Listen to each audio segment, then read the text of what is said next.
নমস্কার বন্ধুরা, আবারও হাজির হয়েছি একটা নতুন রেসিপির সঙ্গে নিয়ে। আজ আমি দুধ পটল বানিয়ে দেখাবো। একদম ইউনিক ধরনের একটা রেসিপি। আর এই গরমের দিনে একঘেয়েমি পটলের রেসিপি খেতে ভালো না লাগলে এভাবে একবার তৈরি করে দেখাবেন। সম্পূর্ণ নিরামিষ রেসিপি। আর গরমের দিনে যে কোনো অনুষ্ঠান বাড়িতে কিন্তু এই ধরনের রেসিপি তৈরি করে নিতে পারেন, সবাই কিন্তু একদম চেটেপুটে খেয়ে নেবে। তো কিভাবে তৈরি করছি দেখতে থাকুন। আশা করছি রেসিপিটা ভালো লাগবে। প্রথম থেকে শেষ অবধি দেখার অনুরোধ রইল সকলকে। আর একটা লাইক দিয়ে সবাই ভিডিওটা শুরু করবেন। তো প্রথমে কড়াই বসিয়ে দিয়েছি আর পটলগুলোকে আমি কেটে নিয়েছি, একটু খোসাটা রেখে কেটেছি। আর আলুটাকে কিন্তু একদম পাতলা পাতলা করে কেটে নিয়েছি। তো তেলটা গরম করে পটলটাকে আমি ভেজে নেব। আর একটা পটলকে আমি 2 টুকরো করে নিয়েছি। এবার দিয়ে পটলটাকে কিন্তু আমি খুব সুন্দর করে ভেজে নেব। অল্প একটু নুন দিয়ে দিলাম আর অল্প একটু হলুদ দিয়ে দিলাম। এবার নুন হলুদ দিয়ে পটলটাকে আমি কিন্তু ভালো করে ভেজে নেব।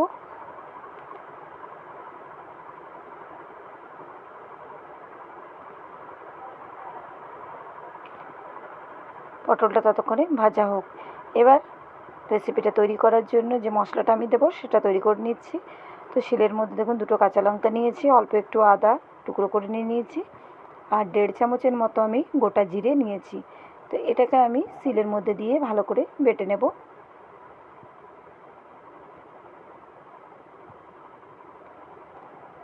তো খুব সুন্দর করে দেখুন বেটে নিয়েছি আমি মশলাটা।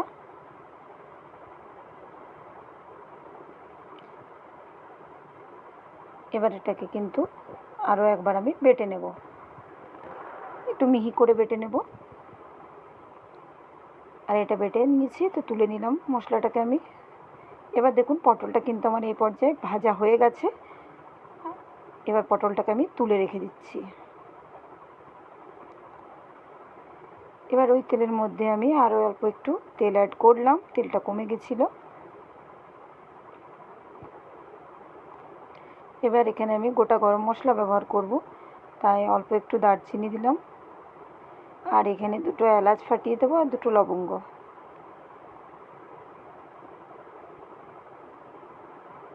এলাচগুলো অবশ্যই একটু ফাটিয়ে দিয়ে দিলে ভালো হয়। আর একটা তেজপাতা দিয়ে দিলাম। গরম মশলাটাকে 2 মিনিটের মতো একটু নাড়াচাড়া করে নেব। এতে শুকনো লঙ্কা একটা দিয়ে দিলাম।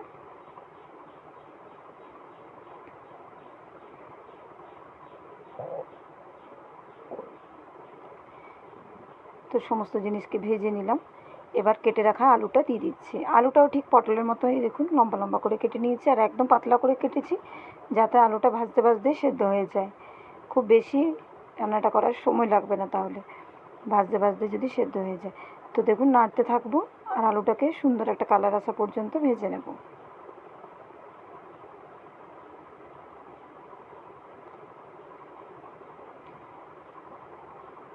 তো আলুর মধ্যে দেখুন একটা সুন্দর কালার চলে এসছে। তো আরও কিছুক্ষণ এটাকে এভাবে আমি নাড়াচাড়া করে নেব।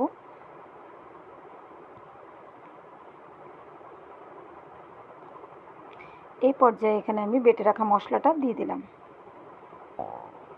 টমেটো দিয়ে দিলাম একটা কুচি করে।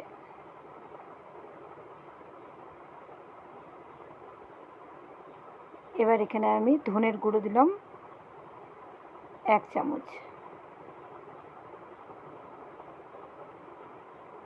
হলুদের গুঁড়ো দিলাম পরিমাণ মতো, দিয়ে ভালো করে মশলাটাকে এবার কষাতে থাকবো। একঘেয়েমি দেখবেন পটলের রেসিপি বা যে কোনো রেসিপি খেতে ভালো না লাগলে একটু অন্য ধরনের করে ট্রাই করলে কিন্তু খেতে ভালো লাগে। কালারের জন্য এখানে কাশ্মীরি লঙ্কার গুঁড়ো দিলাম। তো এভাবে বাড়িতে একবার দুধ পটল বানিয়ে দেখবেন। তো এভাবে দেখুন কষাতে থাকতে হবে।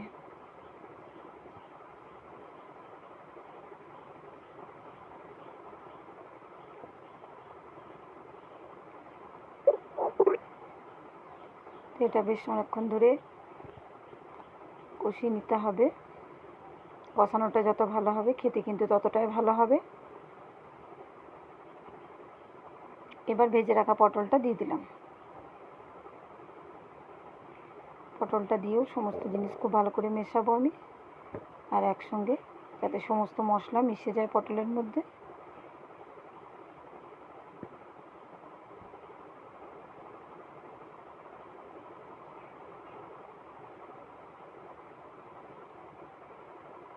এটা কিন্তু আমার 7 থেকে 8 মিনিট ধরে আমি খুব ভালো করে কষিয়ে নিয়েছি। দেখুন,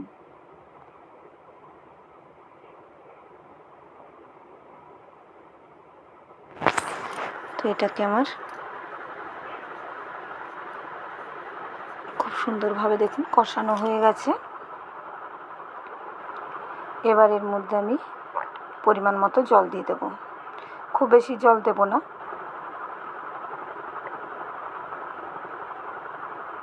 প্রথমে অল্প একটু জল দিয়ে মিশিয়ে নিলাম। এরপর আমি জল অ্যাড করে দেবো। এখানে আমি 1 বাটি পরিমাণ দুধ দিলাম প্রথমে, সেই কারণে অল্প একটু জল অ্যাড করেছি। আর স্টিলের একটা ছোটো বাটির মাপ অনুযায়ী 1 বাটি পরিমাণ দুধ দিয়ে দিয়েছি। লিকুইড দুধ আগে জাল করে নিয়েছিলাম, তারপর সেটা দিয়ে দিয়েছি।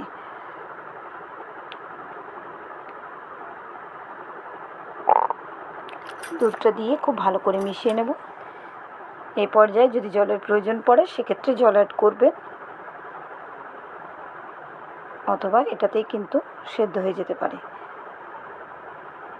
তা আমি অল্প একটু জল আবারও দিয়ে দিলাম,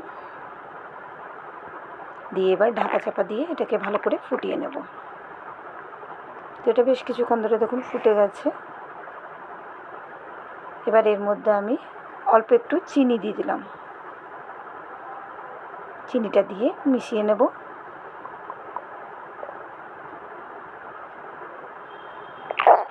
আর এই রেসিপিটা লুচি, পরোটা, রুটির সঙ্গে খেতে ভালো লাগে, ভাতের সঙ্গেও খেতে কিন্তু খুবই সুন্দর লাগবে। তো নিরামিষ দিনে যদি ভাবেন যে কী বানাবেন, তো এভাবে একবার দুধ পটল তৈরি করে দেখুন, খেতে কিন্তু খুব সুন্দর হয়।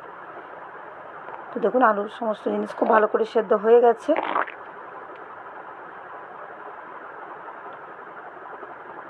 আর এই হালকা একটু গ্রেভিটা রেখে গ্যাসটাকে বন্ধ করে দেবো আমি। আজকের মতো এ পর্যন্ত, পরের আবারও একটা ভিডিও দেখা।